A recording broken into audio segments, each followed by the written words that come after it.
Morning, everyone. I'd like to call the meeting to order. I'd like to begin by acknowledging that we're in Treaty 1 territory and the traditional homeland of the Métis Nation. I'll introduce the panel today. To my far left is Ms. Linda Nesbitt. To my immediate left is Mr. Robert Phillip. My name's Stu McPherson. I'll be chairing the hearing today. Representing the City of Winnipeg Assessment Taxation Department is Mr. Ryan Valderrama. And the secretary for today's hearing is Ms. Bella Rowe. Excuse me. We'll be hearing applications for revision of the assessment roll in accordance with the Municipal Assessment Act. The matters for which revision is requested have been described in each application. We'll limit discussion to those matters. The statements that applicants or the assessor make at this hearing are sworn testimony. Anyone speaking to the matters must be sworn in. Please be advised that comparisons of assessments of properties are not considered evidence of market value by the Board of Revision. The Board of Revision is appointed annually by Council, and it's independent of it and the City Administration. It makes its decisions on the basis of the evidence provided at this hearing and issues a written order that will be mailed to all parties as soon as possible. Please note the Board's decisions with respect to an application may be appealed to the Manitoba Municipal Board if the matter pertains to assessed value or classification, or to the Court of Queen's Bench if the matter pertains to the application of exemptions from taxation. Should you wish to appeal, information on how to do so will be included with the Board's order. With respect to the hearing process, I will confirm the matters to be addressed with each applicant following the swearing in. We'll then have the assessor's testimony followed by questions the applicant may have, then the applicant's testimony followed by questions. Each side will have an opportunity to summarize if they so wish. Once all the evidence about an application has been brought forward, the applicant may leave. The process will repeat for each item on the docket today. The session will close after all the applications have been heard, and the Board will deliberate in private and make its decisions. You'll receive the order by registered mail as soon as possible.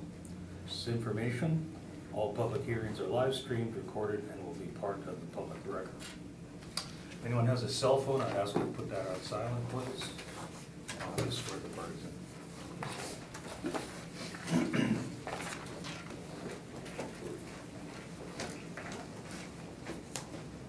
Please state your full name. Ryan Valderrama. And you said the evidence about the present the truth, the whole truth, and nothing but the truth, so help you God? I do. Thank you. Thank you.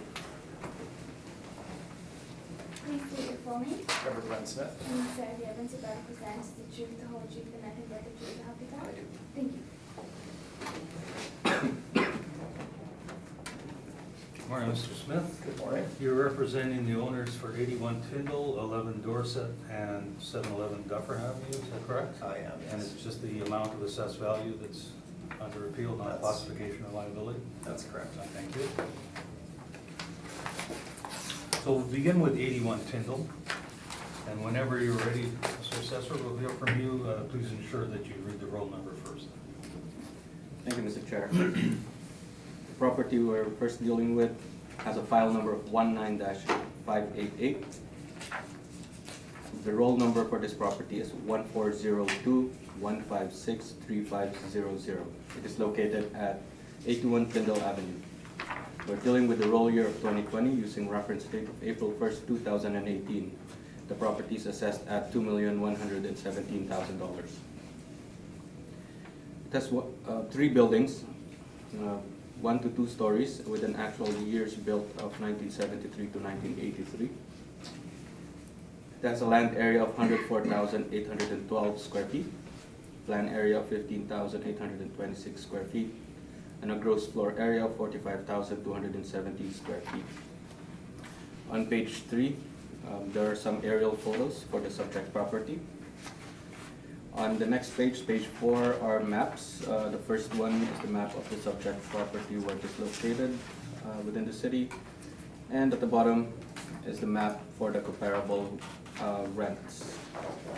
On page 5 are the rent comparables. There are 3 comparables.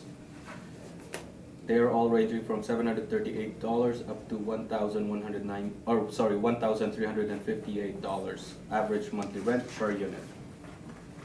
And on page 6 is the income valuation workup. The subject property has 34 suites. It has a monthly rent per suite of $840.01. The vacancy loss is 2.4%. Expenses is expense ratio is 62.02%, giving it a net operating income of $127,043. Using an overall capitalization rate of 6%, the capitalized value is $2,117,383. On page 10 to page 12 is the 2017 income and expense information for the subject property. And that's my presentation, Mr. Chair. Thank you.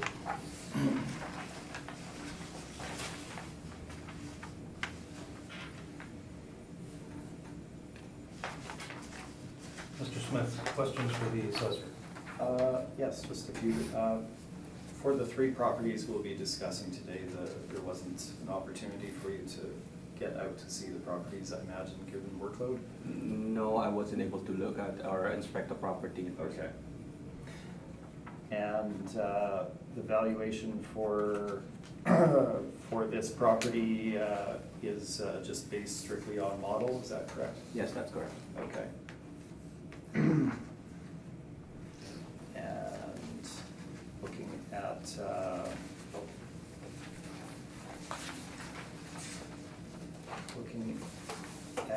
the comparable rents that you have on page number 5, I do have some rebuttal. It's kind of for this property as well as the Dorset property. They have the same rental comparables in them. Would you like to deal with that at this point, or? We can. Would you just show that to the assessor first, Absolutely. please?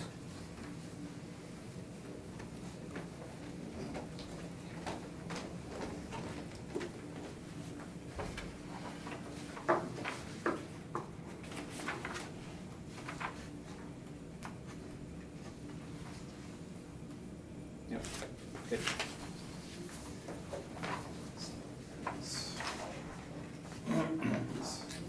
Oh, sorry. Yeah, I think that's enough. For both files? It is for both files, yeah. I can, okay.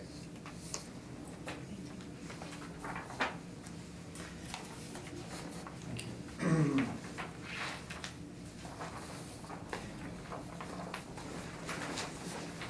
So, wait till I grab that. Yes.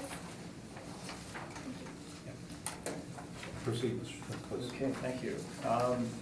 So they're probably slightly out of order here. The first property that I have there is 10 and 104 Albina Way. They're part of a common development, and they look identical.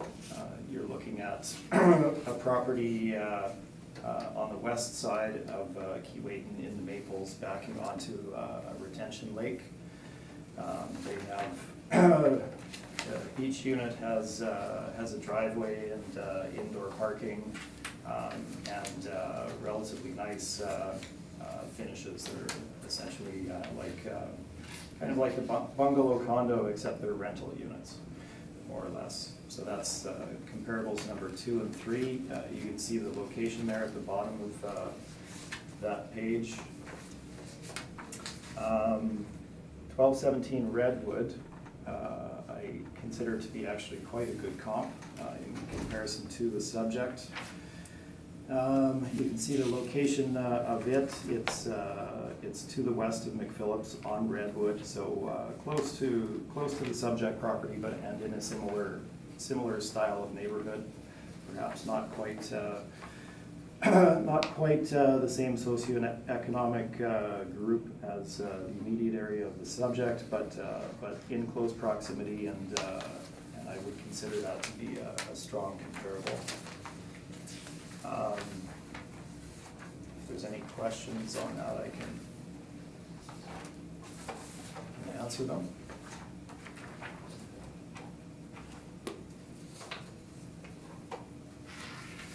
Mr. Valderrama, did you have any questions about what he's just presented? No questions, Mr. Chair. Ms. Nesbitt? No questions. Mr. Fuller, no questions on this rebuttal? Okay, you can proceed with your evidence then, please, Mr. We Chairman. have a question. Are we allowed to ask a question? I'm sorry, do We missed that. This you is finish with your rebuttal. questions? That was your rebuttal. Yes, I'm finished with my questions. Thank you. Ms. Nesbitt, questions for the assessor? I did have questions.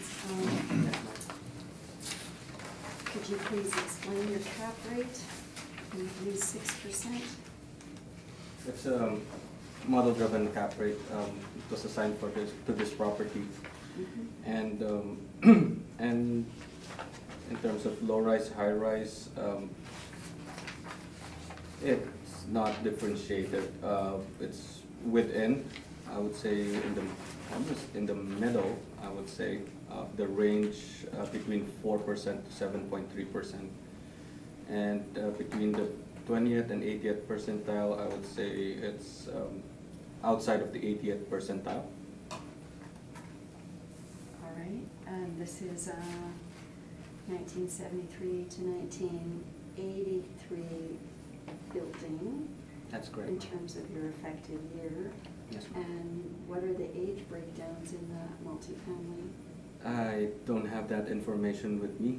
However, if we are trying to talk about the age relative to how cap rates are being assigned, the 6% I believe is high for an age for this type of property. However, because of the circumstance that's the property is in, how it was rented out, being rented out way below the market, and there's some risk involved in terms of tenancies, I would assume. It's higher than the usual or typical cap rate that's being assigned to this type of, to this kind of, or to this age between 1973 and 1983. Because of the circumstances of its Yes, that's rental? correct. And- Yes. And what, can you just? It's not expand on- market, it's way below market. It's below market? And it's a co-op, if I may mention, it's some co-op housing, I believe, for lack of more specific term, but it's more of a general term for me, it's co-op housing. Mhm. Is there a buy-in?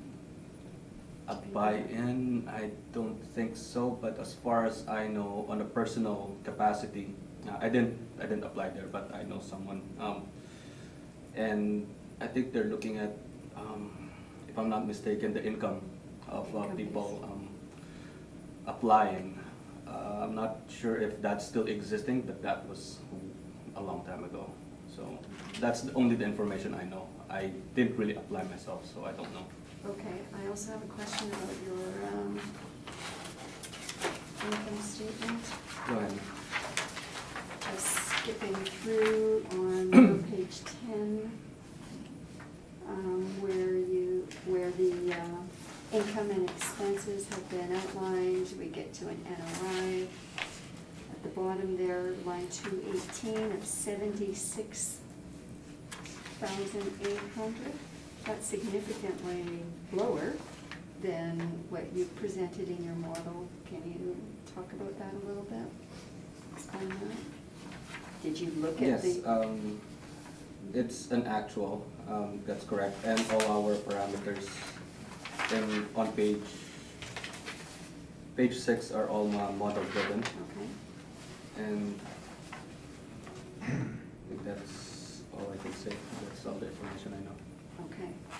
There's quite a difference there. Yes, Did you there take a is. look at why that might be, or The way this, check your model a little bit on this one? the model of $840.01 is already coded as below market, Okay, and I think that's just it. That's all the information I have. It's Thank you so below the much. market, yes. thank you. Thank you. Thank you. Mr. Philip, questions for the assessor? Yes, I started out with looking at page 5, and it seems that the comparable properties, they're on model too, the rents? Sir, they are all on actuals, sir. They're Comp based 1, on comp 2, actuals. comp 3 are on actual? Yes, they're all actuals. And yet your subject is on model. Yes. And meanwhile, you have actual here, Yes, that's correct. so why would you not compare actual to actual? Again, the methodology that we used, which is all, No, It I'm consists- using common sense. Why wouldn't you use actual? If you have the actual and you're using, but if you were using model to model, Mhm. but now you got three that are actual, one that's not, I don't understand why you would not then use the actual if you had it. the model-driven rent of 840 and 01 cents. It's basically a model, as I mentioned, it's a model-driven rent. We compare it to, or we try to see if it's supported by the market. And as mentioned, the comps 1, 2, and 3 are all actuals, meaning what's being, but what's being asked in the market are these three. And so 840 falls within the range, however, it's in the lower end range of what's in the market. Now, But you're saying it depends on where the property is and where Of it's course, located and yes. so forth. So That's that right. dictates it. of course, yes, it does. And yeah, I mean, the comparables that we present is more of supporting or not supporting our model of 840.01 cents based on what's going on in the market. I have no other questions. Let me just Thank you, follow sir. that one up. So Yes, sir. these comparable rents you said are actual market rents. Yes, sir, that's right. That doesn't necessarily mean that the assessments of these properties were based on these actual rents? Is that right?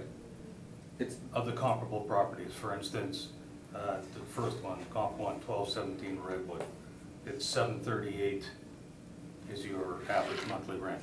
basically, Is it- oh, sorry, go ahead, sir. And is that 738 applied to, I'm not trying to compare assessments here, No, but just to follow up, Yes, sir. the 738 a month is not necessarily what was used to assess 1217 Redwood, is that correct? No, that's correct. And the yes. same thing for the other two properties, the 1193 and 1358, were not necessarily used to, the actual is used to assess those two properties, is that correct? Yes, that's correct. Okay, your variant, 1973 to 1983, is that a variant, or did it take 10 years to complete this complex? That's, I guess I shouldn't say variant, it just says effective age. yes, it's, they're pretty much the same. Based on that, I would, just basing on that, without any other information, I would say it's maybe in stages, built in stages, or they were added as time goes on. But you don't know for certain? No, I'm not, I don't have that information with me, Okay, sir. and would that affect the cap rate at all? If the building was a 1973 versus a 1983? Do you know where your cutoff point is for an age adjustment on?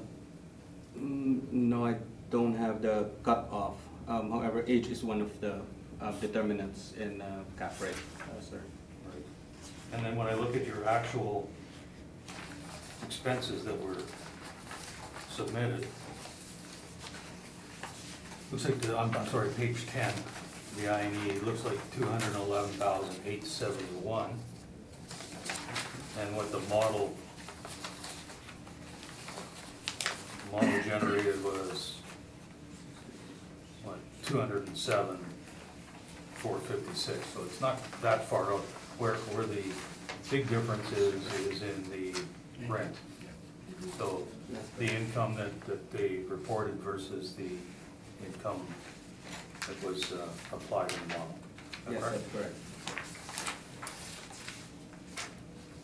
And that 6% cap rate, once again, you don't know whether there was anything applied as far as an adjustment to that cap rate based on the fact that this was a co-op versus, I cannot determine that exactly. However, for age such as 1973, 1983, this is on the high side, sir, in my observation.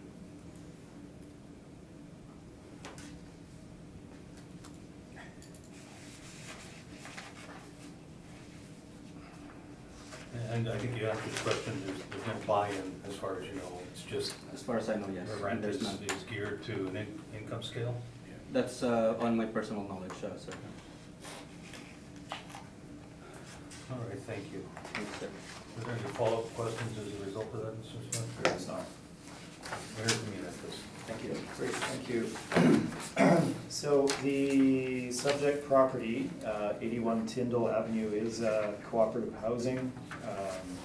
It's actually part of a larger holding that's divided into several different roll numbers, that being 1,700 and 1,800 boroughs, each of them on their own roll number.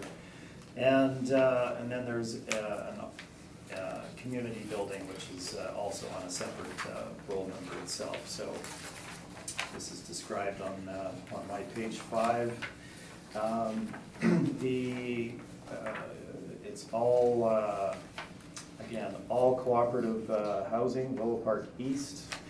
The subject property itself was built in 1972 and 1973. The 83 date, I'm not sure what that refers to, if that were perhaps part of the greater property, or if that referred to some renovation at some time that I'm not aware of. But the actual construction date of this particular property was 72, 73. If you look at page number 7, you can see the site plan for the property, and you can see that it's all built around central parking there for this particular role. And yes, indeed, it was all built at the same time. So we can proceed with our discussion here. Looking at my page number 1, you get a bit of background on the property itself. It is zoned RMFS, residential multifamily. They are all townhouses, and they are all 3-bedroom townhome units, 34 units in total, on a 2.4 acre site. Now, I'll also point out on this page, and I'll discuss this briefly a bit later, the property is on leased land. The city of Winnipeg actually owns the land that the property is built on. There's a 60-year lease term that runs through February of 2031. So the cooperative housing entity doesn't actually own the land that the buildings are situated on. The appeal history of the property is also presented there for you. You can see in 2016, there was the reduction as noted there. 2018 was also reduced. That particular decision was appealed to the municipal board, and we're awaiting scheduling of that. So that has not been settled. Has not been settled at this point. No, the municipal board has had a fair amount of backlog, so they haven't proceeded to the 2018 period at this time. Moving into the property itself, you can see the photos beginning on page 2, just a photo of the central parking area, the exteriors of the units themselves, and then we get into the interior. They are fairly basically finished. There's certainly nothing elaborate with regard to the finishes here. The flooring and much of the cabinetry, etc., is largely original. They operate on the basis where they replace things when absolutely needed. They're dominant. Dominant mantra is to provide low cost housing to residents in need, essentially, in the Winnipeg marketplace. So they don't spend money where unnecessary on cabinetry, etc. Moving on to page number 5, there is further description of the property. As you can see, again, it's on leased land expiring in 2031. And is part of the Greater Willow Park East Housing Cooperative.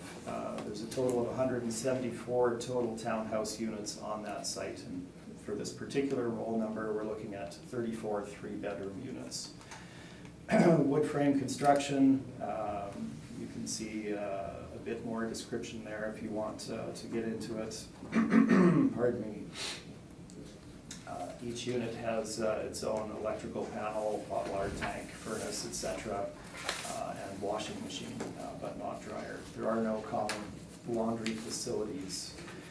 The description of the interiors is at the bottom, and as noted, it's fairly basic in terms of the build-out. Looking at cooperative housing, we've already briefly discussed the purpose of cooperative housing. Obviously, they're there to provide relatively low-cost housing for their members, for those with an economic need. And as mentioned by the city, it is based on income of the residents, whether they're able to gain access to getting into the cooperative itself. There is no buy-in as such into the cooperative, like say a life lease where you're putting money down and reducing your costs. You do have to own a share, but it's a very nominal cost that one would have to pay to the cooperative and then be refunded at the end. We're not talking anything that would have any impact financially. Obviously, there's no ownership in housing by the individual members other than owning a share of the overall cooperative. Moving on, the site description is shown on page number 7. Overall, it's on a 12.45 acre site, that being the larger Willow Park East housing co-op. The particular site we're looking at is 2.4 acres in size. The property location, and this is an important point, if you look at the map at the bottom of page number 8, you can see that it's located in that Burroughs Keewatin area. It's located immediately adjacent to the Manitoba Housing Gilbert Park public housing complex. This particular area is certainly a lower socioeconomic area within the city of Winnipeg, has significant social issues, in particular being adjacent to the Gilbert Park housing complex has a certain effect on the area, that being Manitoba's largest public housing community. The immediate area is bounded by industrial properties to the north and to the east, and then on the west, on the other side of a shopping center, is Keewatin being the main access to that area. The middle of the page, we have some Canadian census stats just to further describe the area. This is between changes in the immediate census tract compared to the city of Winnipeg CMA between 2006 and 2011. Before you mention it, yes, there's been a more recent census, but I wasn't able to obtain the exact same data for that time frame. Suffice it to say, it won't be significantly different from what we're showing here. You can see the growth in population in that area, essentially 0 versus 5% in the city. Average value of the owned dwelling, a little more than half what it would be in the Winnipeg CMA overall. Median income well below the Winnipeg CMA average. Median monthly payment for rent, $613 versus $723 in the city as a whole. Unemployment rate, almost triple what the city of Winnipeg CMA is. And we have government transfers as a percent of total income. You can see that that's also double what the city of Winnipeg CMA is. So just to frame the area that we're looking at, and why the rent may be different in this particular area than it is in other areas. That's the background that we're looking at. 36% of all persons in that area being in the low income. So, moving on, page number 9, I'll just quickly run through this. We're in agreement on cap rate, so I probably don't need to belabor this. We're at 6%, but they don't own the land that they're on, so that would clearly have an impact on any purchaser looking at buying the property.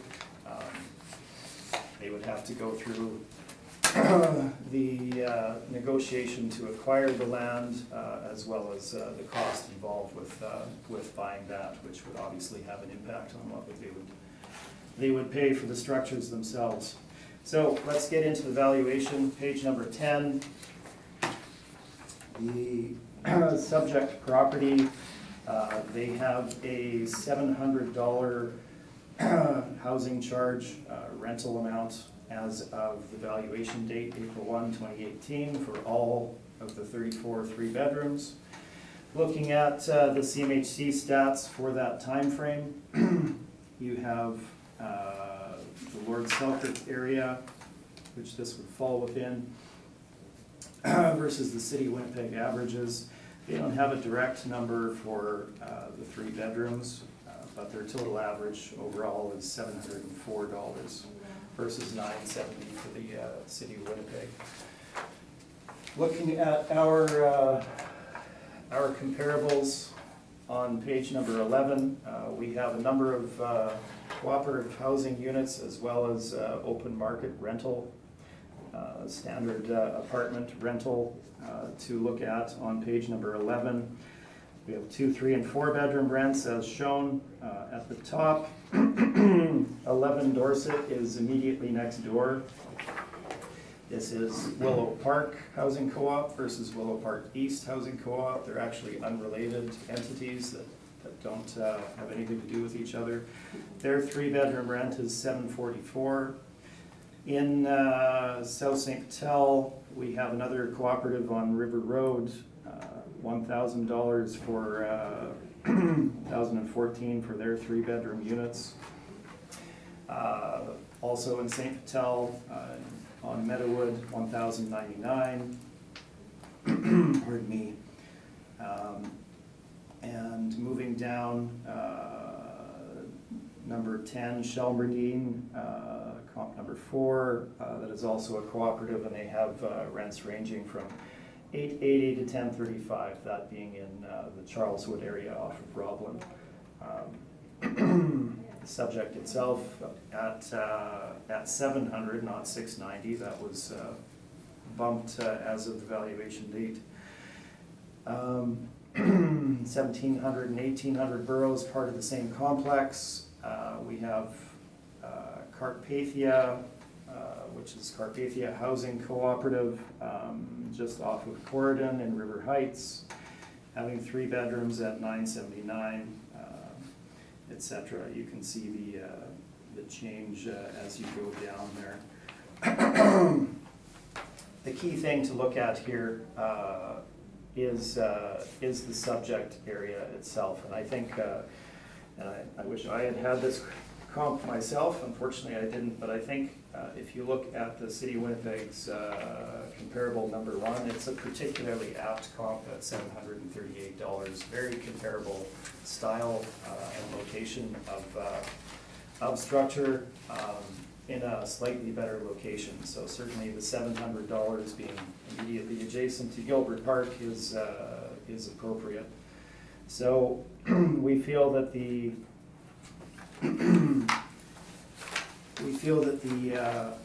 rents for the subject at $700 are what would be achieved on market in that location for this property. So we have a gross rent based on that of $285,600. To this, we've added the parking income. The parking income was $4,258 for the relevant time frame, and there are no common laundry facilities, so there's no laundry income. We've utilized the same 2.4% vacancy rate as the city, and then we can move into the expense allowance on my page 15. So what we've provided here is a 3-year history of the actual expenses for the property, as well as a stabilization of those expenses for our purposes for valuation today on the right-hand side, and then notes as to how each of those categories was determined. This is a very important part for our valuation today, so let's quickly run through this so that we're clear on it. There is no extraneous expenses in here. We're only looking at strictly the expenses that one would have on any property: insurance, property management, professional fees, property tax, a few office supplies, which we've taken out, hydro, water, cable, waste, snow removal, maintenance and repair, and some wages and benefits, which obviously we would have to maintain a property. So if you go through these, you can see that we, in many cases where it was appropriate, used the 3-year average. We reduced their property management down to an amount equal to 5% of the effective gross income. We took out any amount for office supplies, and the other cases made sense to use a 3-year average for these. So instead of using the April 30, 2018 overall number of $257,000, we've stabilized this at an amount of $197,130. So we have our cap rate report following that. We're in agreement on cap, so I'm not going to run through that particular issue. I'll just get you to jump ahead to my page number 20. And you can see the comparison side by side of our valuation versus the city's. And I think it's important to note here that the City of Winnipeg's model is a mass appraisal model, and it's based on the inputs that are provided to the city to go into their model. And of course, it's dependent on the number of those inputs in particular. So we're looking at townhouse style apartments. There's less of those on the marketplace. We're looking at 3-bedroom units, also considerably less of those on the marketplace. And we're looking at a particular area here, that being this Burroughs, Keewatin, and Gilbert Park area. So there's not a lot of 3-bedroom townhomes out there in that immediate area. If you look at the city's comparables, you can see that we have Albina Way, which is really not comparable. They're essentially higher-end bungalows backing onto a retention lake. There wasn't a lot to compare to in the immediate area aside from the property on Redwood. So as we go through this, our rent, certainly we feel that is at market for the property based on what we've shown you. The expense allowance, and again, this is foibles of the model. Our actual expense is lower than the city's at $197,130 versus $207,456. But our expense allowance is higher because our rent is under what the city had initially projected for the property. So our NOI, based on these actuals and a normalized vacancy rate, is $85,771. Capped at 6% gives you a market value of $1,430,000. I'll just point you to our addenda, and first of all, please, in the addenda I've included the income and expense statement. Pardon me, and then I would ask you to disregard the first 3 border revision orders that I've provided there from this term. Those were agreements that were struck and probably shouldn't have been included in this brief. Beyond that, we have the decisions from the 2018 cycle with regard to Willow Park East to immediately to the west, where we have revised NOI, actual expenses, and a 6% cap rate. Same for the Willow Park East at 1,700 Burrows, 1,800 Burrows, as well as 81 Tyndall. And we do have the Tyndall under appeal at this point at the Board of Revision, or pardon me, Municipal Board. And that is my presentation, and I'm open for questions.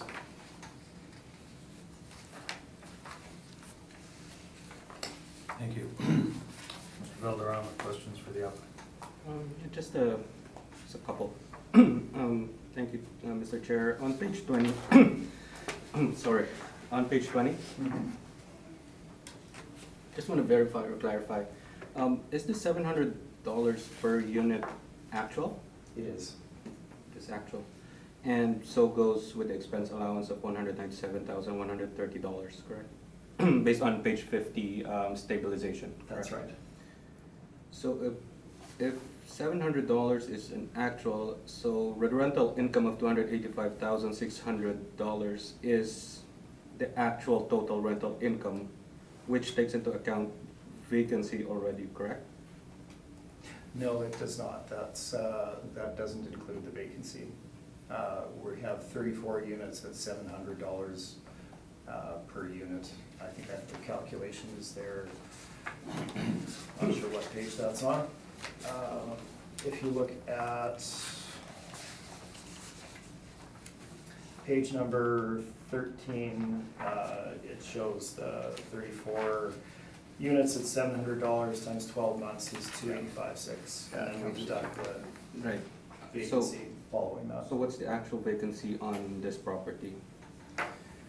At that point in time, let's look at the I&E and see if they have noted it. It's not always the case where the owners are either aware of or note what the actual Correct. vacancy Yeah. was. I understand, yeah. Yeah. Just wondering. The issue with vacancy is that, as the city does, you have to look at it over the time horizon, so it's not one particular year that we're looking at. It's what would a normalized vacancy be? So the 2.4% is a model-driven vacancy rate based on our parameter, correct? Well, based So- on your parameter, but checked against the CMHC statistics to see whether it was appropriate, and we felt it was fair, so we utilized the same value. Just looking at the income and expense information I have on my brief, well, 0% space vacant. I guess it's not here if there are any vacancies, okay. Yeah, and capitalization rate is agreed upon based on our parameter. Okay, that's all the questions I have, Mr. Chair. Thank you. Thank you. Ms. Nesbitt, questions? I have no questions. Mr. Phil, questions? No, I don't have any questions. Just have a couple. We'll stay with that vacancy that we're talking about. This being a co-op, do you know whether there's a waiting list to get into this property?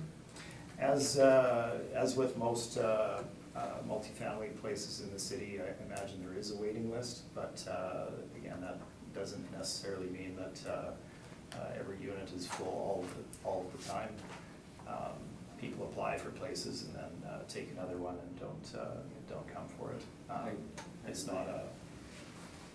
not that every unit is filled immediately, and you have people moving out, mid-month, et cetera. So there would be a normal degree of vacancy over time.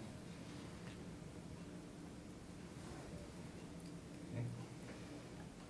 And you're agreeing to the 6% cap rate, but I just wondered, does that include a risk factor on the land lease, or is there any danger that the city would not renew a lease to keep low-income housing in place? It's a question, right, in the marketplace. So if something were to happen to the structure of the co-op and it would be on the market, which is unlikely, but let's suppose for theory's sake that occurred and it was up for sale in some fashion. They don't control the land, and the city does, so then what is the case then? Does the city give it to you at $1? Very unlikely. You'd have to pay for the land that it's situated on as well, which would reduce what you'd be able to pay for the overall parcel of rights that one gets in buying a property. And do you know what the land lease is? Is it like $1, or is it to pay the property taxes, or? I'm not sure if it's noted in their expenses there. In fact, I do not see the specific number for that, so I'm afraid I don't have an answer for you on that. Yeah, so it may be a nominal amount that doesn't. It may be. Says land lease, Oh, does it? $918 on line 220, could that be it? Line 220, what Oh, page there are you go. Oh, Yeah. I'm sorry, on the city's Cities. page 10 INE. You are correct, yeah. $918, yeah. So it's not a significant amount that they're paying. Theoretically, I could include that in the expenses, but I missed it, so I didn't include it.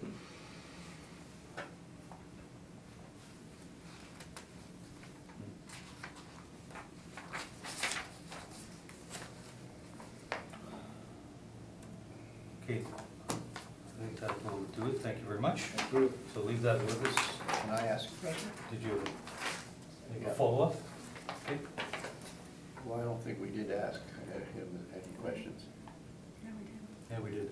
When I asked you if you had any questions, you said no. But Happy- go ahead. Happy to answer them, though. So I'm assuming that the co-op pays the property taxes? They do, yes. And just for my own information, could you give me the structure of the co-op and how it's set up and who runs it and so forth, so that I have an idea how that works? Sure. So the cooperative is run by a board of directors, which is elected by the membership of the co-op itself. Okay. Each family or resident unit has their own share in the co-op that they have while they're a part of that co-op and in residence. And they would have a voting share. So they elect a board, and the board is tasked with governing them and maintaining the property as well. So it's the same as a condo association? Essentially in that structure, yes, without any individual ownership. All right, thank you. I just wondered if it was slightly different. Right. Thank you. Thank you. Any desire for summation, Mr. Valderrama, before we move on to the next property? No, thanks. Mr. Smith? No, thanks. Okay. Thank you.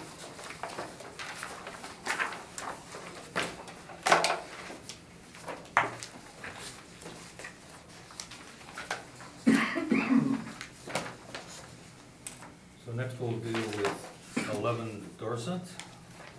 When you're ready, Mr. Assessor, we'll hear from you, please. Thank you, Mr. Chair. The next property has a file number of 19-510. It has a roll number of 14021560200. It is located at 11 Dorset Street. We're dealing with the roll year of 2020 using reference date of April 1st, 2018. The property is assessed at $12,652,000. Has 24 buildings, 2 stories, actual year built of 1966. Has a land area of 506,207 square feet, land area of 101,404 square feet, and a gross floor area of 215,739 square feet.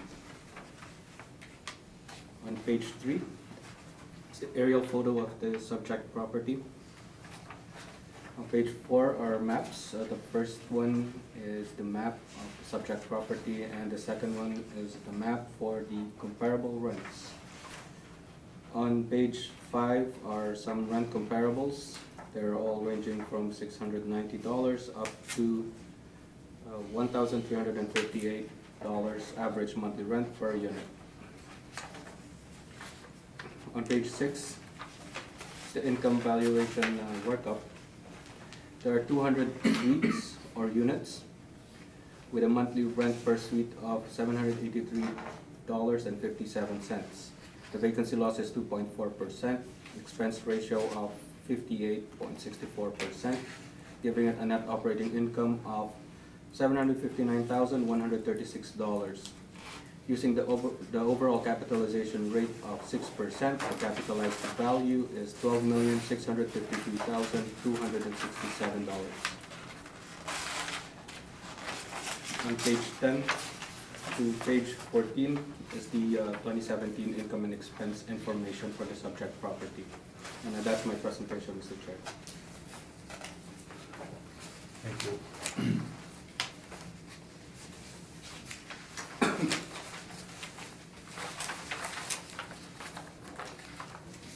Mr. Smith, questions for the assessment? Just two, the comparables that are used here are the same ones in the prior property? Yes, that's correct. And the valuation is all model driven again? Yes, that's correct. Okay, that's all of my questions. Thank you. Ms. Nesbitt? No, I don't have any questions. Thank you. Philip? No, questions have been answered, thanks. Thank you. I just got one question here on your comparables on page 5. I don't see any comparisons for the one-bedroom units. None. You couldn't find any one-bedroom comparables? Within the immediate area, no, none, sir.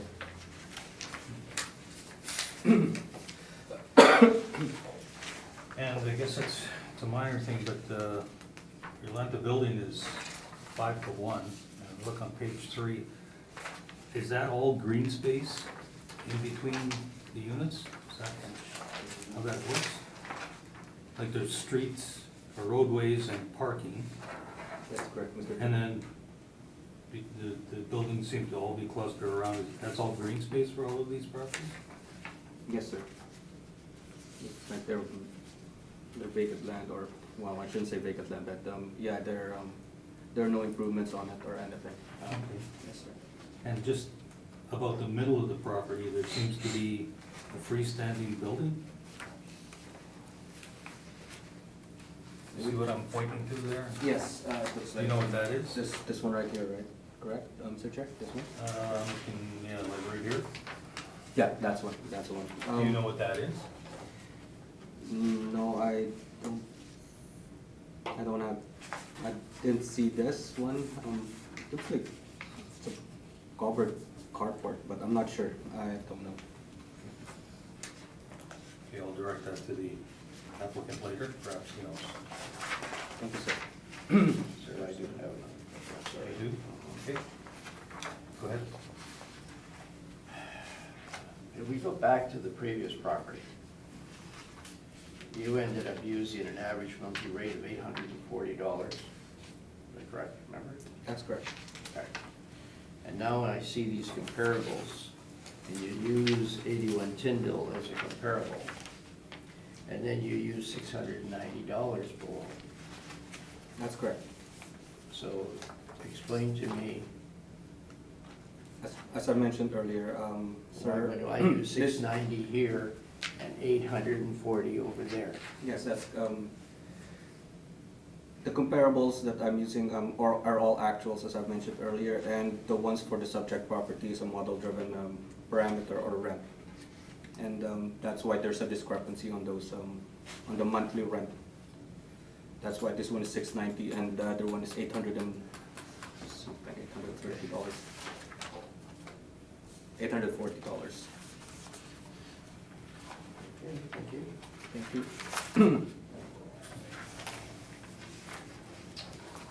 Okay, Mr. Smith, we'll hear from you, please. Okay, great. So, 11 Dorset Street. This is Willow Park Housing Co-op, so I know it's confusing. Willow Park Housing Co-op is its own entity, unrelated to Willow Park East, which is located just across what was meant originally to be a laneway.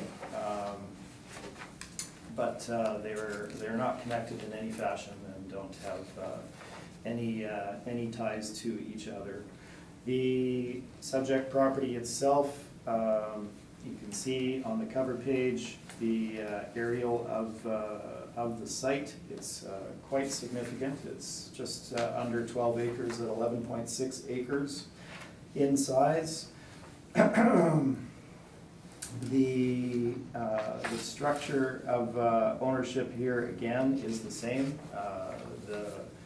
The city of Winnipeg owns the land that the property is situated on, and Willow Park Housing Co-op is the tenant. They are the lessee of the property itself. Pardon me.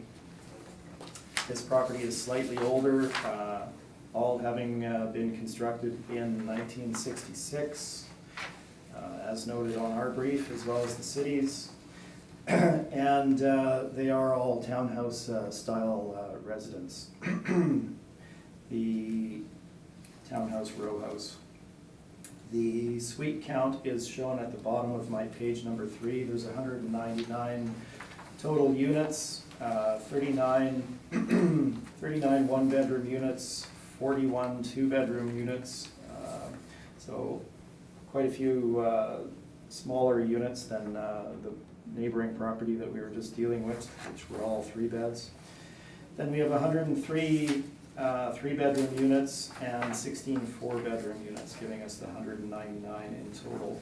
Again, Willow Park Housing Co-op is a non-profit entity, and it's governed in the same manner as the other, with the intent to provide relatively cost-effective housing to those residents of Winnipeg that need that qualify for that.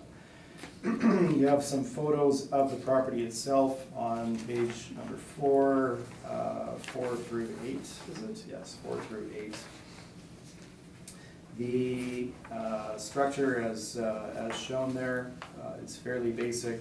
The finishes, many of them do date to that time of construction. There are floors that have been replaced, obviously when in need, but they operate on the same basis as does Willow Park East, where they only replace things when absolutely needed. So you do have a lot of original finishes within the units themselves. They're not updated on any kind of regular basis. The basements are dominantly unfinished and are as shown there. Further description is shown on page number 9. The site was converted to gas furnaces in 1997-98. And there are, again, no common laundry services. Each unit has a washer, but no dryer is present. Again, very basic finishes. It's all described there if you wish to go through that. I would consider them to be in average condition. The same comments with regard to cooperative housing are on my page 10. And the site itself, I can answer your question regarding that central building. It's essentially a garage for storage of site maintenance equipment. We have a 12-acre site. So they have equipment, obviously, to clear the extensive roadways and parking areas that they have on site, and other site maintenance equipment that's stored in that garage. The location, we've already discussed this in the prior property. My page number 12 just goes through it again. I won't belabor that point further, but other than to suffice it to say, it does have an impact on the rental rate that can be charged in an area like this on the open market. I have earlier this year, and I see we didn't include them here, I have presented news articles on the drug and crime problems that they have had in that immediate area causing violence. They're not in this brief, but that is certainly an issue that's dealt with in that particular area. Moving on to page 13, there's some discussion about the ownership itself. Again, there's a lease running,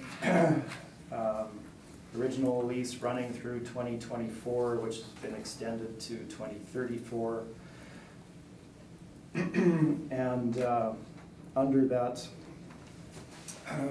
that lease, again, the housing cooperative does not control the property at the end of that term, and indeed, I believe, can be asked to remove the structures if it were to come to that. Now, that's an unlikely situation, obviously, but it is provided for in the lease.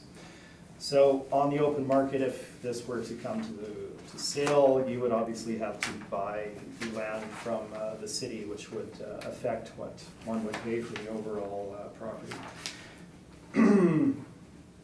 as well as the return to Willow Park. So moving on to valuation, page number 15, we've laid out the housing charges for the subject property.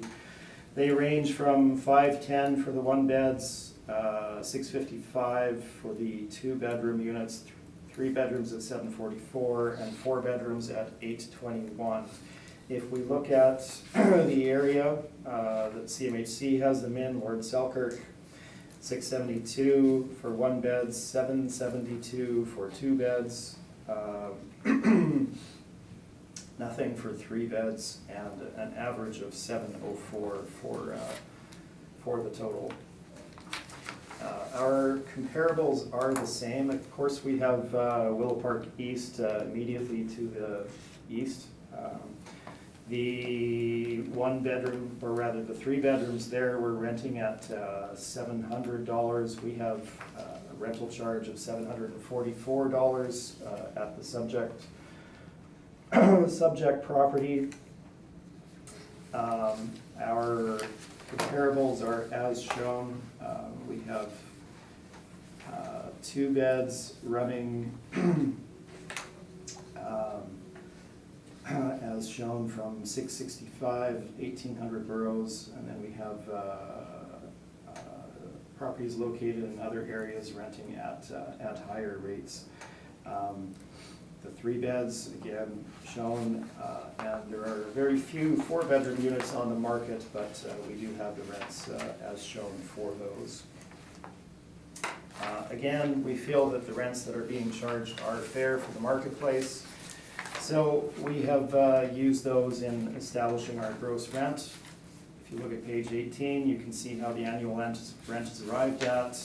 Using that rental structure, it gives us a gross rent of $1,638,561. To this, we add the additional parking revenue that they get, which came to a little over $5,000 for the relevant time frame, and there is no additional laundry income for the subject.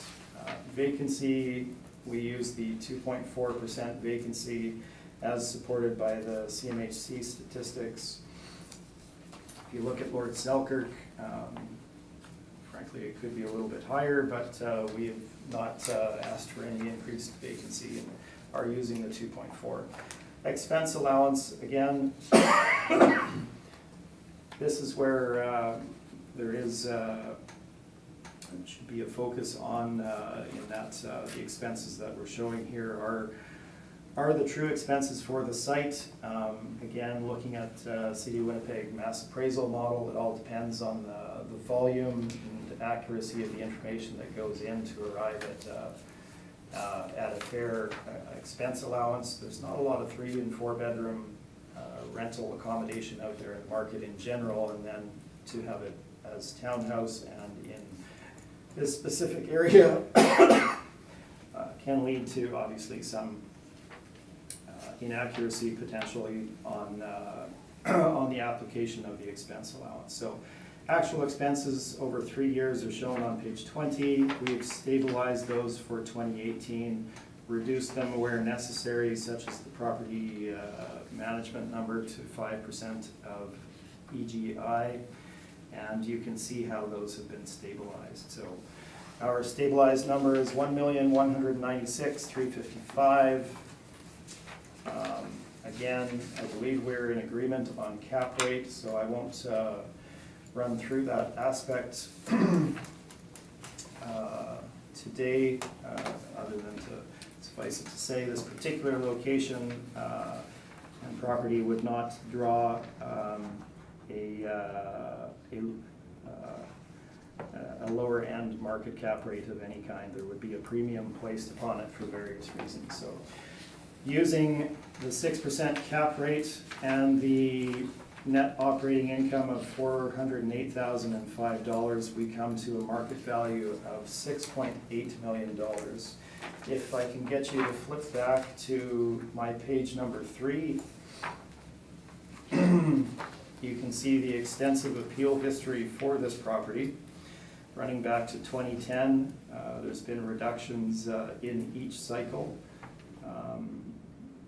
They progressed very regularly. We were reduced to 6.9 million. In 2016, my number obviously was under that. 2018 was reduced from 14 plus million to just over 9.9 million. At the Board of Revision, we've appealed that to the municipal board and are awaiting appeal. And we have the assessment for this year at 12.6 million, significant jump from what's already under appeal. So page 25 summarizes our value at 6.8 million. We have the same comparables from the 2018 cycle for the immediate area, including the subject itself. Open for questions. Thank you.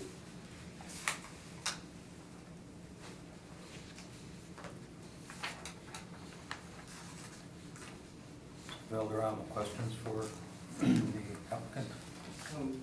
Yeah, just a couple, one or two. On page 16, Mr. Chair. Forgot to ask this in the previous property. I just observed, these are all co-op housing? No. No? They're not? Not all of them. Not all of them? Okay, and which ones, aside from the Tyndall, Burroughs, Dorset, are there any other co-op housing here, or none?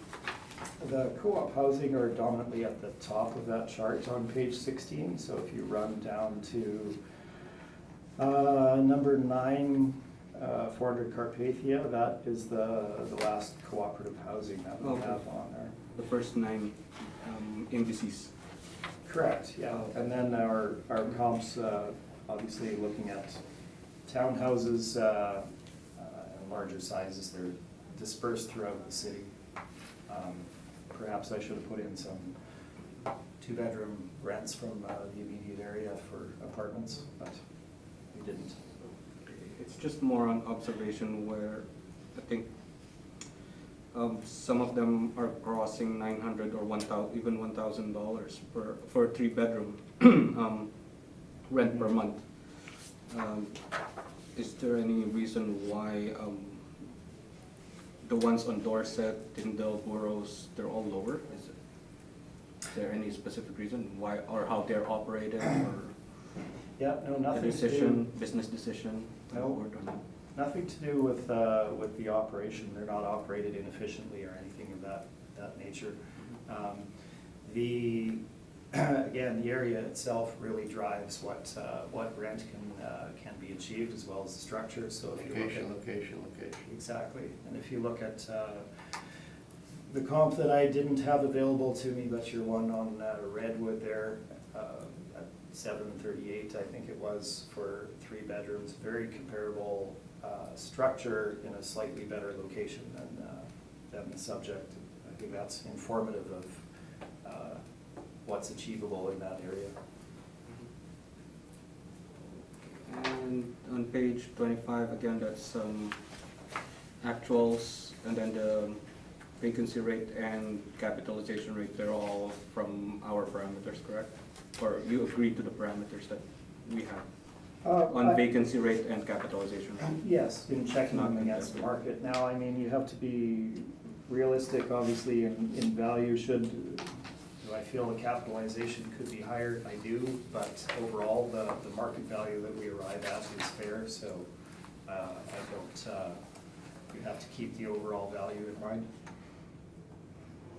Okay, that's all the questions I have, Mr. Chair. Thank you. Ms. Nesbitt? I just have a couple questions about the expense side. Sure. So in your workup on page 20, you provided an expense allowance of 74.57%, which is fairly high, I think. So in looking back on your page 20, where you've done some work to come up with a stabilized expense, some of these have taken fairly significant jumps, and I'm wondering what that could be, especially under the utilities and maintenance. Buildings and grounds have increased $150,000 in 2 years. Paving has more than doubled, supplies doubled. So I'm just wondering if you could expound on that a little bit, please. Certainly. So, looking at, let's look at those numbers themselves. They had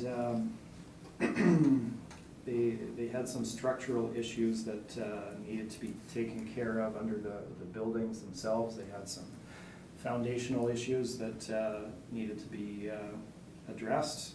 So you can see obviously a jump there. Now, this is the reason for having the 3-year history, so that we end up with a stabilized number. You're going to have those issues pop up at some point in life, whether it's the roof or the foundation or other structural things. So we've stabilized that. We're not looking for the 351, obviously. No, I appreciate that. The grounds have decreased in in the amount that they spent on those. The paving,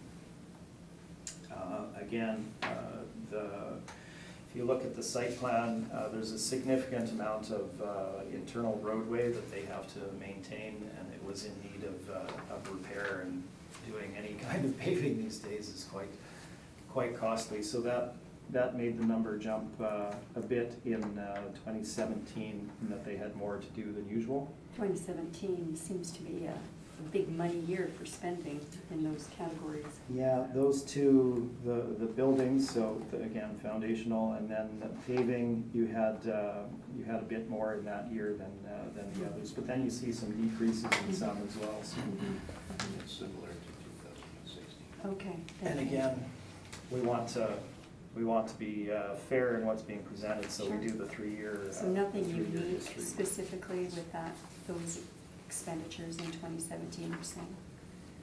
That's reflective, like, I know you don't have 2018 here, but No. if we had a crystal ball and looked forward into 2018, Right. you know, that's quite a trajectory on some of these line items. I think if you went back in time, it would track very similarly to what we're looking at, and I don't have the 2018 appeal value here, but the allowance wouldn't be significantly different in that. And you had also mentioned, and I just want to address that, the percentage. Yeah. So this is something I always like to look at. So the city's model projects an expense allowance based on the information that they get, right? And that it just applies that number across the board to the properties based on its inputs. So we're looking at townhouse units, which have more expenses, more grounds to take care of, obviously, than an apartment, more paving, more roofs, more furnaces to go out, et cetera, et cetera. There's just more costs involved with running townhouses. And when you're in an area such as this, and the rental rates in the area would be lower, and you have a townhouse, the expenses are going to be higher on a percentage basis. Not that they're out of line with what it costs to run that, because that is what it costs to run the facility. if you look at the actual expense amount, which is probably more appropriate, it's a little over what the city has projected on that, their 58%. And again, there's not a lot of townhouses out there to inform the model accurately with what the appropriate expense allowance might be. And it's based on percentage again, not line items, which can lead to some inaccuracies. Thank you.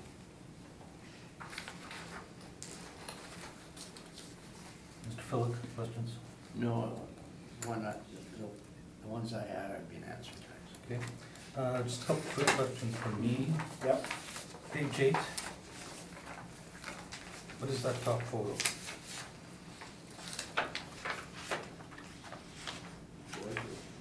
That top photo is the one unit that the cooperative occupies to run the facility. So here's my question. We've got 199 units. That's the difference. The assessment department says 200 units. That is the difference. Okay, so that's the difference, and it's been appealed the last 5 cycles. Correct. Has that ever been determined whether the one used as an office should actually have rent attributed to it?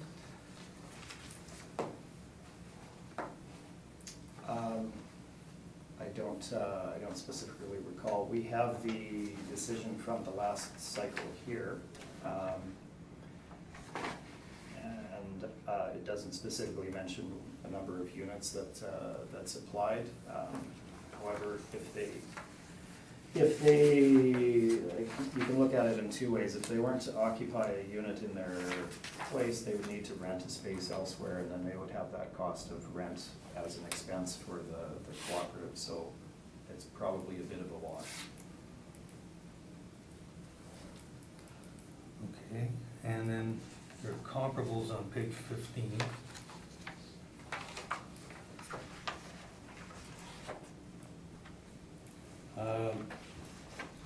Actually, for Lord Selkirk, the average, which would encompass the property and neighboring properties, there's nothing for 3 bedrooms or 4 bedrooms, and that's actually 118 units of the subject, is it not?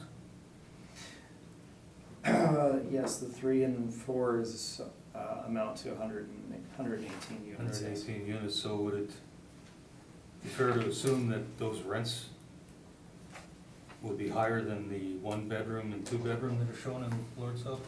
Well, again, we're looking at a large area here and an average, so Mhm. I do understand the point. Typically, more bedrooms, more rent.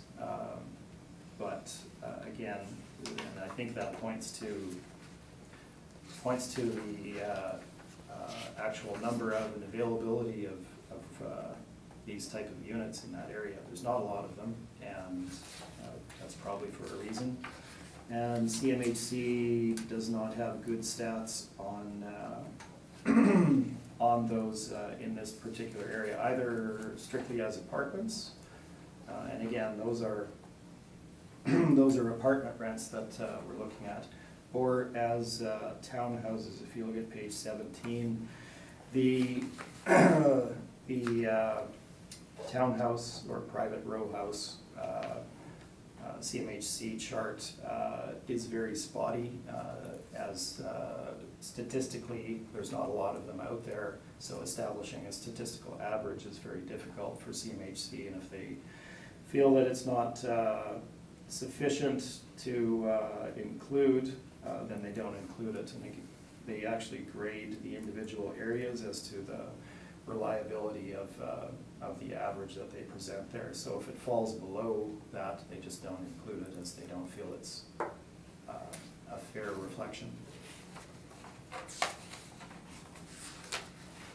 And then just another note on your comparisons on page 16, I see there's no 1 bedrooms there, is it?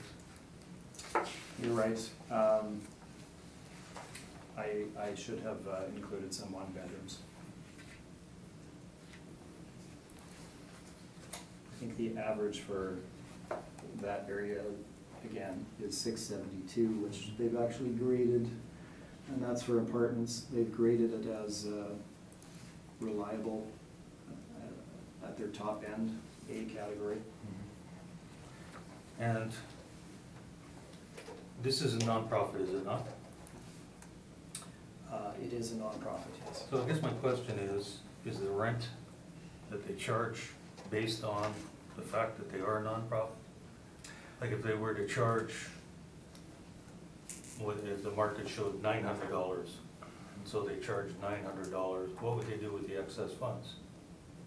Well, as a nonprofit, if they charged, they can charge, their mandate as a nonprofit is to provide low-cost housing for residents, and to, as a nonprofit, operate on a break-even basis. Now, they're a 12-acre site with 200 units and all the costs that go with that, so there's a lot of costs there. So their rents are not under market in that way. So if they charged $900, they'd have to get it. I don't believe they would, being where they are. It's simply not that kind of neighborhood, and I don't know what they would do with the additional money, but I do not believe it's there to be gained in the market. Okay, but the rent itself, to your knowledge, that's not set based on the fact that they are a nonprofit. How much do they need for income, pay out their expenses? It's based to cover their expenses plus and be reflective of what market level is as well, is my indication. They do look at what they feel it would be fair in the marketplace.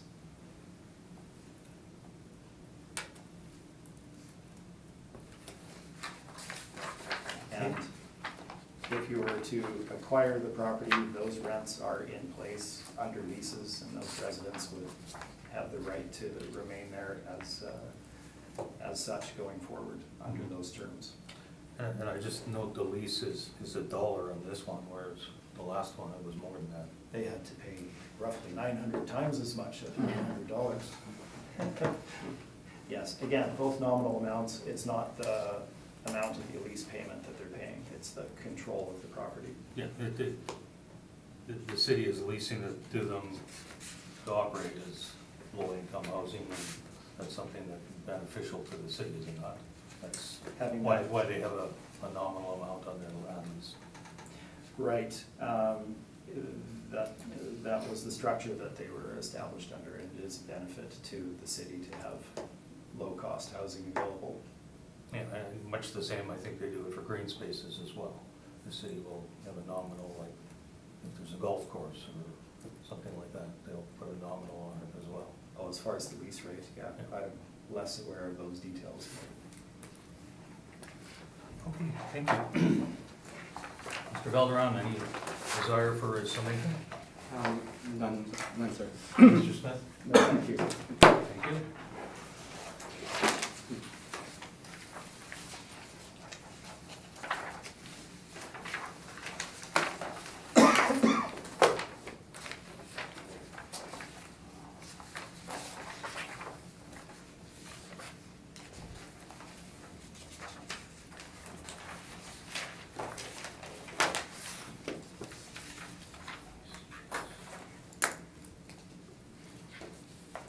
Okay, that'll bring us to the last property on the docket today.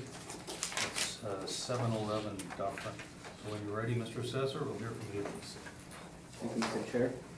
The next property has a file number of 19-1661, a roll number of 14002546200. We're dealing with the roll year of 2020 using reference date of April 1st, 2018. The assessed value is $725,000. Has one building, 2 stories, and an actual year built of 1978. The land area is 14,716 square feet, plan area of 4,512 square feet, and a gross floor area of 9,024 square feet. On page 3 are aerial photos of the subject property. On page 4 are maps. The first one is the map of the subject property, and the one at the bottom is the map for the comparable rents. On page 5 are comparable rents. There are 4 comparables. They're all ranging from $738 up to $939 average monthly rent per unit. On page 6 is the income valuation summary or workup. The subject property has 10 suites with a monthly rent per suite of $692.17. The vacancy loss is 2.4%. Expense ratio is 51.68%, giving it a net operating income of $39,172. Using an overall capitalization rate of 5.4%, the capitalized value is $725,407. On page 10 to page 16 is the income and expense information for the subject property. And that's my presentation, Mr. Chair. Thank you.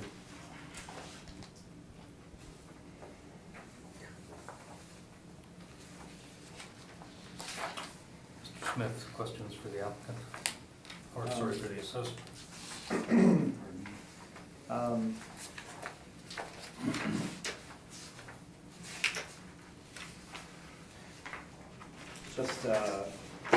Just a couple, and again, if I could pass out, this is with regard to the comparables. Are they just photos of the comparables? It's locations, photos and map. You don't necessarily need to see them, as we are actually in agreement on rent. The purpose is twofold, but I can probably do it without passing that out. As long as we look, I think you have a map in here, don't you? Yeah. On page 3. Right, okay. Page 4. Okay, so let's just quickly look at that then. 1217 Redwood, that was the one we looked at with regard to the other 2 properties. That's west of McPhillips there, Yes, that's towards correct. Gilbert Park. That's correct. Rothesay is in North Kildonan, between Springfield and Chief Peguis, that yellow dot at the bottom of page 4. So Yes, that's correct. that By would the be right corner, top right corner. that would be a significantly better location than the subject. It's far from the subject. I haven't seen it, so I'm not sure. I can't speak if it's better or worse. I don't want to take more time than we need here. Does the board care to see the, If you think it would aid us in making our decision. okay, let's just quickly do that then. Thank you.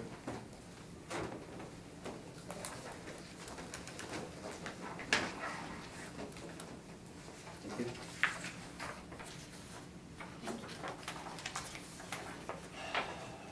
So I will be quick. First one is 1217 Redwood.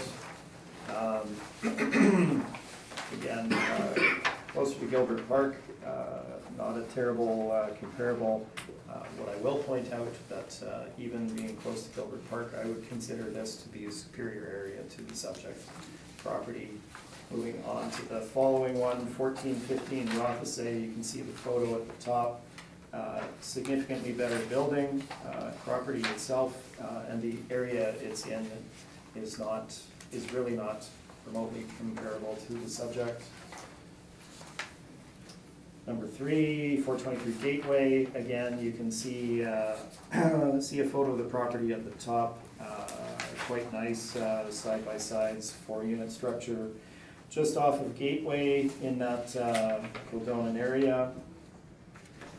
And the last one, 237 Talbert, being located, pardon me, in the Elmwood area, east of Henderson. So I'll I guess my point being that subject property is in that kind of the heart of the north end area. I would, we're in agreement on rents. What I'm guiding us towards here is cap rate. I'm happy to answer any questions if there are any on that.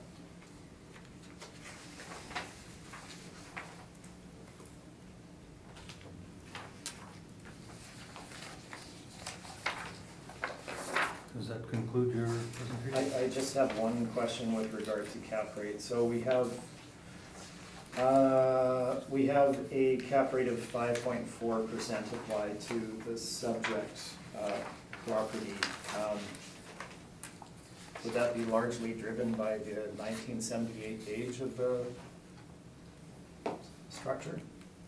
That and the size of this subject property, I would Okay. say. Okay, thank you. Thank you.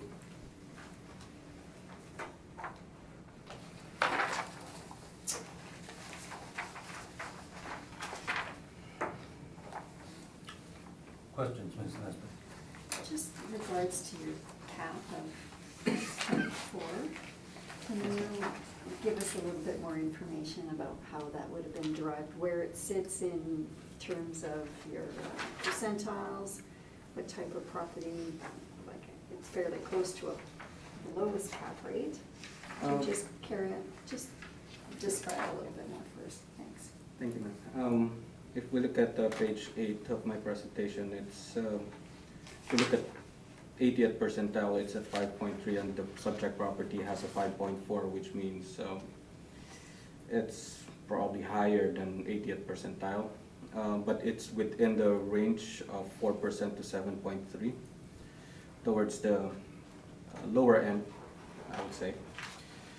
And as questioned a while ago by Mr. Smith, on the 5.4%, one factor that may have led to that is the 1978 actual year built, and at the same time it has a lower suite count, which indicates it has a lower gross floor area, or smaller apartment block for this matter. And other than that, I have no more other information with regard to the 5.4.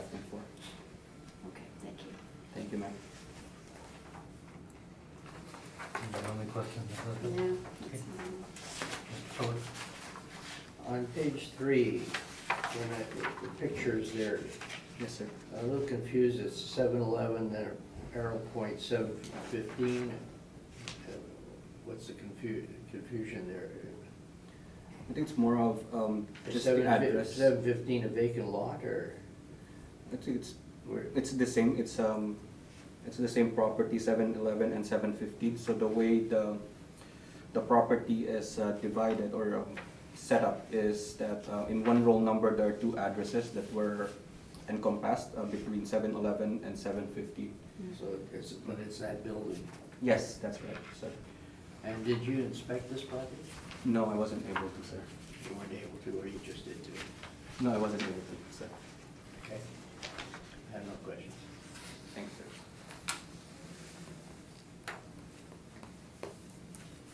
I guess you already addressed it. I was going to ask the cap rate if it was largely driven by the age of the property, being 1978 versus the older ones we've been seeing. And is there, do you know whether there's an adjustment made due to the location of the property? Does that factor in? I cannot ascertain that 100%. However, if we look at the previous properties, they're way bigger than this one. And that's all the comparisons I can get. It could be a mix. I mean, it could be the location as well. Location may have pulled this up a little bit and then pulled down the others. However, the age and the size of the others and this subject property may have pulled it up or pulled it down significantly. Depending on if it's smaller, it pulls it down, and then if it's bigger in terms of size, then it pulls it up. So I think that's how I see it. Just my observation too, sir. I'm kind of jumping around here. That's On okay, page sir. 5, Yeah. the comparable number 3, You've got average monthly rent of $842. And that's a combination of 5 two-bedrooms and 3 three-bedrooms? Is That's that- correct, sir. That's what, And it's indicative, the suite mix doesn't come into play like the subject property, you're using 692 on 8 two-bedrooms and 2 three-bedrooms. again, the reason why it's, well, the suite mix may be a bit the same because there's 2 and there's 3 bedroom units. However, the subject property has a lower model-driven rent, monthly rent per unit, simply because it was pulled down because it's below average, and this is considered to be a co-op housing too, and that's why. In terms of the comp 3 for 23 Gateway, that's the actual $842 per month per unit, so that's the actual average. So whether comp 3 is a co-op housing or not, I am not sure. However, it's registering at 842 as the actual average net rent, or pardon me, not net rent, average rent per unit. I'm still used to saying net rent. Okay, Mhm. and so then comp number 4 on Talbot, 237 Talbot, there's 6 three-bedrooms, that's 765. Is that the actual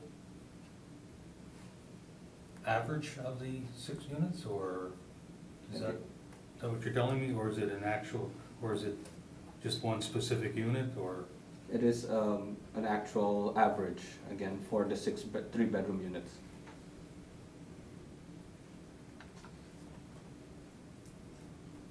Okay.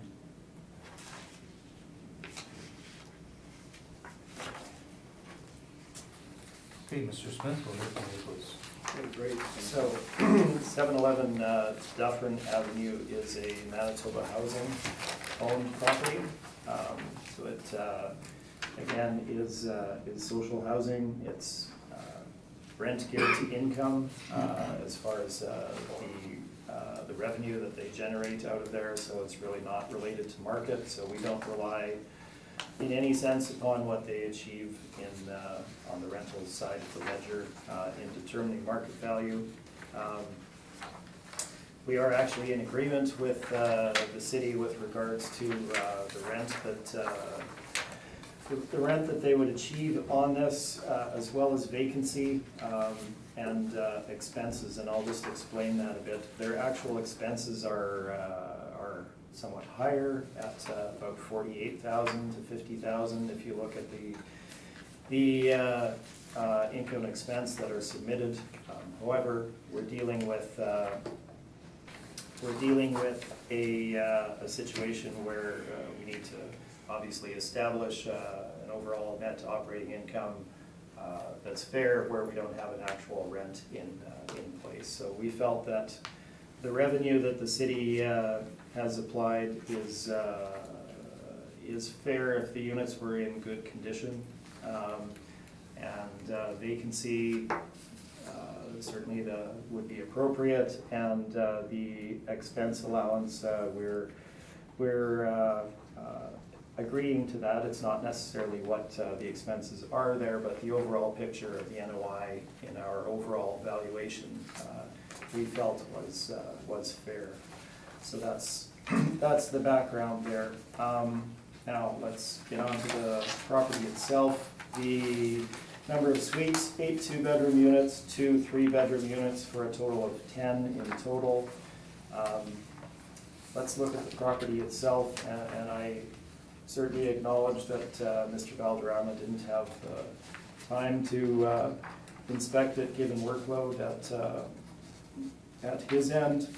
So we have presented photos of the property. These were taken during our inspection this summer. This is not a single unit. This is general condition of the property. I'm not going to go into too much description there. You can see the basic nature of the finishes, but more importantly, the condition of the interior of the units. And again, we select one unit that was in worse condition than the others. This is spread throughout. So obviously the property itself is in very poor condition. Beyond that, the location is also a significant driving factor in terms of value for this property. If you look at my page number 9 at the bottom of the page, we are looking at 711 Dufferin. There's a red arrow indicating where it is on Dufferin Street there. If you look at the aerial, we are just to the north of, I guess it's the CPR main site there. And we're located between Main Street and Arlington, south of Selkirk. This is about as challenged an area as you would find in the city of Winnipeg, I believe, in terms of socioeconomic issues and the other issues that are driven by those factors. Obviously, this has an impact on the attractiveness of the area for an investor, as well as for renters. Rent will be depressed in the area, so we're in agreement on the rent side. Obviously, the property itself is in poor condition. It's in an area that we frankly don't see a lot of sales within, nor do we track a lot of sales in that area. Cap rates tend to be very high in that area for the reasons discussed. Page number 10 gives you a few more aerials. We provided a couple additional ones here just to give you perspective of the location that we're talking about. This is the North End, William White area, and I've again discussed the issues that are present in that area that would obviously have an impact on market value of an investment property in that area. If you're subject to the treatment of the property as shown, as well as the crime and addiction and other illegal activities in the area, this is not going to be an area that's going to draw a higher cap rate. So looking at capitalization rate, City of Winnipeg has a cap rate range of 4% to 7.3% in their study. Our general tracking of cap rates, we'll see a range of at the very, very low end of 5% for properties typically where some additional revenue generation is possible, up to that 6 to 6.5 range in our studies. If you look at the CBRE and Collier studies, these are not addressing properties such as this whatsoever, but they show ranges in that 5 up to 6% range. This is going to fall well outside of those bounds. Looking at the property as a whole, we felt that a 7% cap rate, looking at the final market value, was appropriate and gives us a final market value of $560,000. And open for questions.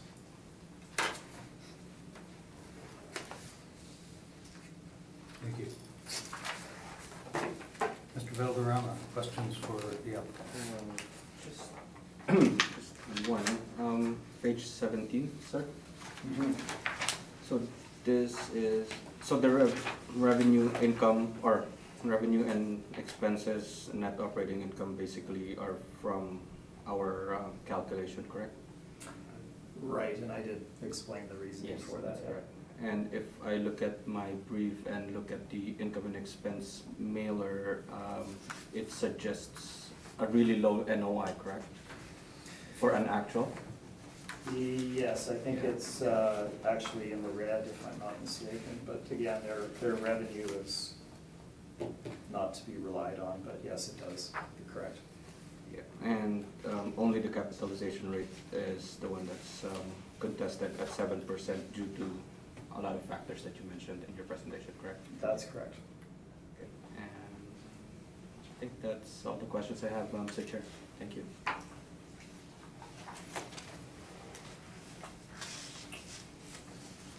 Ms. Nesbitt, questions? No questions. Mr. Fuller? I do, but that was exactly the question I was gonna ask, and it has been asked. But looking at these pictures, did you actually view this property at all? Yes. How old are these pictures? They were taken in July or August this summer. So when I look at this condition of some of these, are there any non-rent, that are they all rented or they're not rented? Because based on some of these, I would think it would be very difficult to rent them out. So I think we had one unit that was vacant at the time. And a couple of the photos are from that, but you know, you have residents that are in there for a long period of time and they may not maintain it in the same fashion that you or I would. Okay. Thank you very much. I'm not sure I have any questions, but first, I should have asked the assessor earlier, but I didn't know that it was just a cap rate we were dealing with. So, the effective age of this property, Mr. Assessor, is 1978, That's correct, sir. and that's also the year built and the effective date.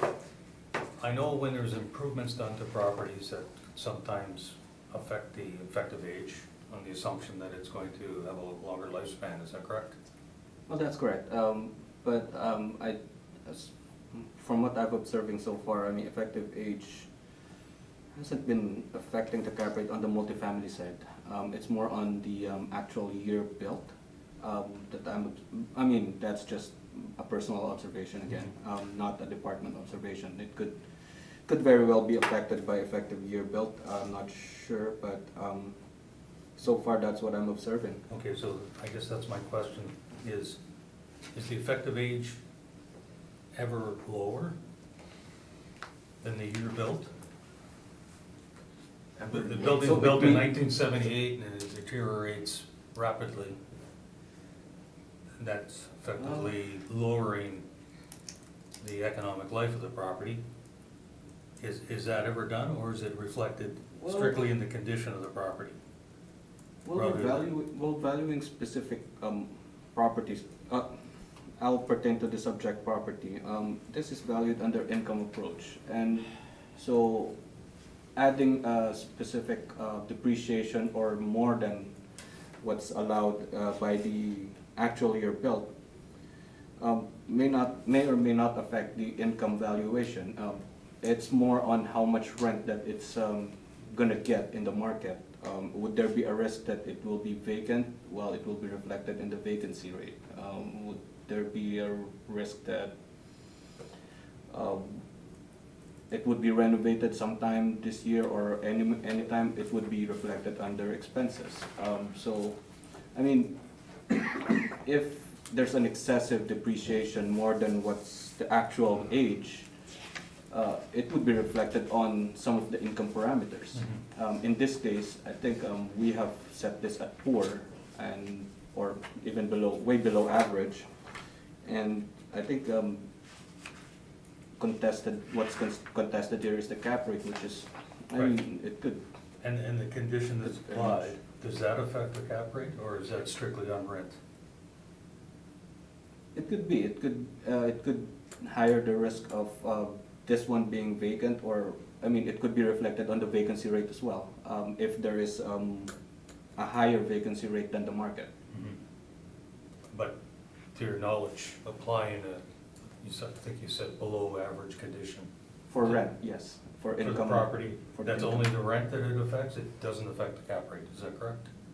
No, it's not. It's only based on the income. Okay, thank you.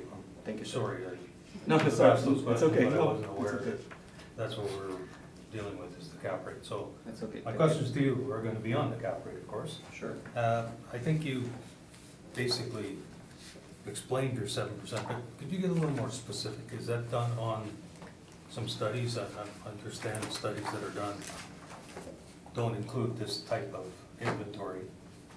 Right. So the 7%, where did that number come from? Sure, so let's, let's just look at that. We're looking to frame an appropriate cap rate for an area where we typically wouldn't have a lot of data available or cap rates. From an area such as that, there's not a lot of tracking that we do in particular areas like this, or necessarily a lot of trades. Certainly, just for instance, I did a Manitou housing townhouse the other day, located on Alexander. It was built in 1976 or something like that.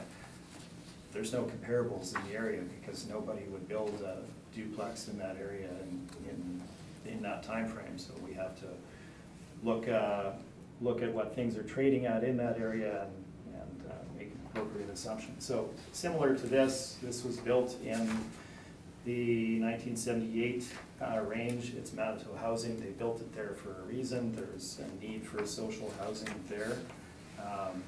You're not going to find a lot of 1978 or 70s or newer structures in that area for that reason. A market investor is not going to enter this reason and put up a lot of housing if it's going to be treated in fashion similar to this based on the revenue that he can generate. It's not a winning proposition in terms of an investment. So the studies that are out there, yes, our general cap rates that we see are 5, 5.5, 6, up to 6.5, a little bit plus perhaps, for poor conditions. Looking at this area, I certainly acknowledge the city's challenges in not being able to get out and see every property, but I don't know what would draw a higher cap rate than this area and this type of property. Now, I acknowledge that the assessor certainly could not go and see it given workload, and I have no issue with that whatsoever. The property as such, I think, would fall at the top end of the city's cap rate range and would certainly be a premium over what we would normally see as a typical investment property. The top end there being in the 6+ range. We feel that 7%, looking at the overall market value, would be appropriate. Thank you.